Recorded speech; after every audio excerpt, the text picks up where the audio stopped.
Good morning and welcome back to my Sundarban সিরিজের last পার্টে। Breakfast করে নিয়েই আমরা এখন এসেছি লোকনাথ মন্দিরে, আর আমাদের 3 দিনের ঘোরা আজকেই শেষ।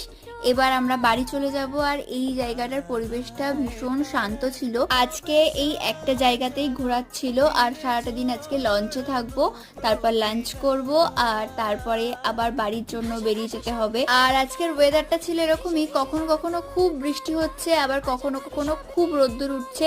তো এইরকমই আজকের ওয়েদারটা ছিল, বাট বেশ ভালোই লাগছিল জলের মধ্যে থাকতে। আমাদের এই সুন্দরবন ঘোরার সব থেকে মেন আকর্ষণ যেটা ছিল সেটা হলো ইলিশ বিরিয়ানি। তো ইলিশ বিরিয়ানিটা খেতে সত্যিই অনেক ভালো ছিল।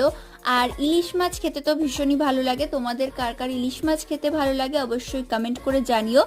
আর পুরো সুন্দরবনের ট্রিপটা কিন্তু আমি অলরেডি বড় ব্লগে আপলোড করে দিয়েছি, তোমরা চাইলে একবার দেখে নিও।